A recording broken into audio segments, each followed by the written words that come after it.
तो आगे आपका किस प्रकार से सपना है जो मतलब आगे आप बनना चाहेंगे? दरअसल कुछ महीनों तक तो मुझे आईएएस ऑफिसर ही बनना था, सच बोलूँ तो। बनना है। नहीं, बनना था, बनना है नहीं। पर अभी कुछ पलों में मैंने ये महसूस किया कि आईएएस ऑफिसर बन के मैं खुद का सपना पूरा करूँगी, और अभी मैं टीचर की तरफ बढ़ रही हूँ।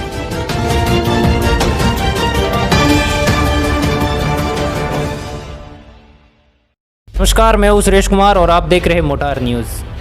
एक और भी जो सीबीएसई में जिन्होंने 92% प्राप्त किए, उनसे आज हम बात करेंगे किस प्रकार उनकी स्ट्रेटजी रहती थी, किस प्रकार वो पढ़ाई करते थे और किस प्रकार उनके घर वालों का और स्कूल वगैरह सभी का इनके साथ सपोर्ट रहता था, वो जानेंगे हम। तो सबसे पहले तो आपको बधाई, आपके 92% गणे। Thank you so much. हम आपसे ये जानना चाहेंगे कि आपने किस प्रकार से अपनी पढ़ाई की और दिनचर्या रहती थी वगैरह, वो जानना चाहेंगे। दरअसल ऐसा कुछ नहीं कि पढ़ाई का कोई समय था या फिर कोई टाइम टेबल मैंने फॉलो किया है। बस इतना कि जो रोज़ का जो शेड्यूल रोज़ स्कूल में जो पढ़ाती थी, बस घर पे आके एक बार रिपीट करना होता है और कुछ भी नहीं। और बस दरअसल दिन के सिर्फ 2 घंटा निकाल के हम पढ़ ले तो इतना ही काफ़ी है। पूरा दिन बैठ के पढ़ना, इसे मैं नहीं मानती, इसको मैं ज़्यादा इम्पोर्टेंस नहीं देती। जैसे सिर्फ 2 घंटा या हाफ एन आवर भी पढ़ ले तो ज़्यादा अच्छा रहेगा, क्योंकि बच्चे बस इतना ही जो स्कूल में ध्यान दे दे और घर पे आके बस रिवाइज कर ले, इतना काफ़ी रहता है मेरे हिसाब से। और आप अपने इस प्रकार से अपने अंक प्राप्त किए, तो इसका श्रेय आप किसको देना चाहेंगे?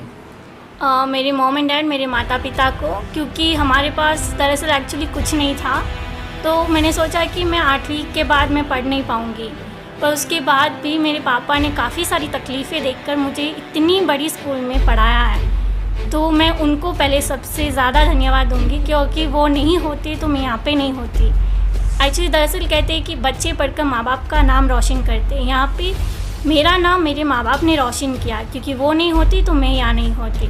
और फिर मेरे स्कूल के जो टीचर्स, उन्होंने मुझे हर बार सपोर्ट किया इस बात को लेकर कि ऐसा नहीं माना कि हम आगे जाके पढ़ेंगे कि नहीं, बस इतना सोचो कि हर एक पल अपना है और अपने तरीके से जीना चाहिए, और हर पल में कोशिश करनी चाहिए कि आप ही जीतोगे, बस इतना ही।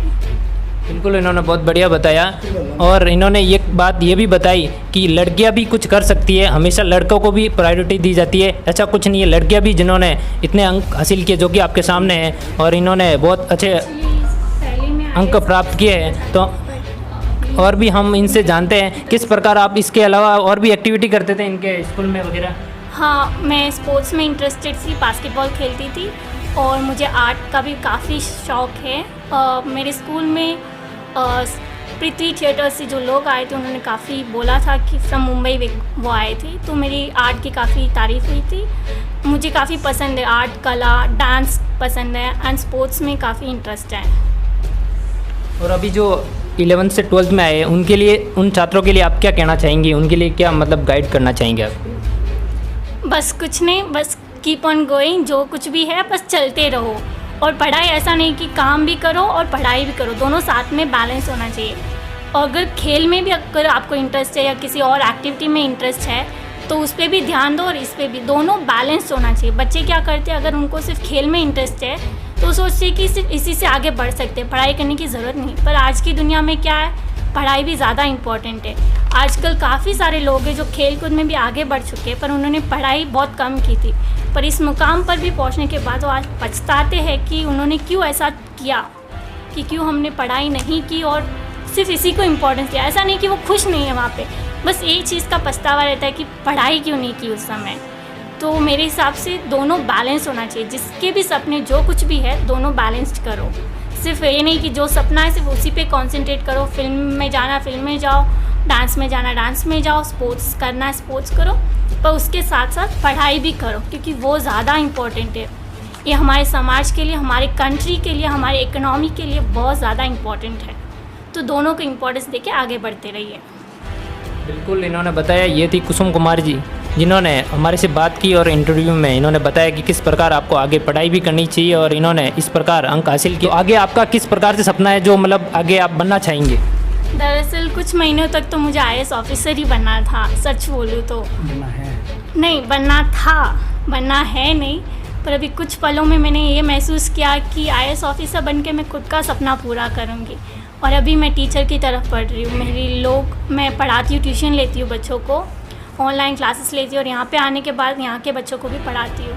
तो मुझे बस एक इंटरेस्ट है कि IAS बन के मैं अपना सपना पूरा करूँगी, देश के लिए कुछ करूँगी, पर पढ़ा के मैं अपना ही नहीं बल्कि बाकी सारे बच्चों का भी सपना पूरा करना चाहती हूँ। तो अभी के लिए मुझे टीचर की तरफ बढ़ना है, टीचर बनने की तरफ। मतलब आपको टीचर बनना है, ठीक। तो और अब हमारे साथ समाज सेवी बाली तहसील के जो कानाराम जी हैं वो भी अपने 2 शब्द कहना चाहेंगी, तो उनसे बात करते हैं। मुझे कहते हुए बहुत गर्व हो रहा है कि मेरे समाज की कुसुम कुमारी सादड़ी से हैं और देविका बोया गांव से, एक शहरी क्षेत्र से, एक ग्रामीण क्षेत्र से। एक IAS बनना चाहती है और एक टीचर बनना चाहती है। इन्होंने IAS बनने का सपना इसीलिए छोड़ दिया कि मैं टीचर, मुझे जैसे पढ़ाया वैसे मैं भी पढ़ूँ, ताकि मैं भी किसी को आगे बढ़ूँ। लेकिन मैंने इनको ये भी सलाह दी हूँ कि आप IAS या IPS बने ताकि जनता की सेवा करो। ये सबसे बड़ा, ये बहुत बड़ा कार्य है। इसलिए अब मानना नहीं मानना इनकी इच्छा है, लेकिन मैं मेरे जड़वा समाज के लिए गौरवित महसूस कर रहा हूँ कि मेरे समाज की 2 बच्चियाँ CBS बोर्ड से 92 और 94 अंक लाए।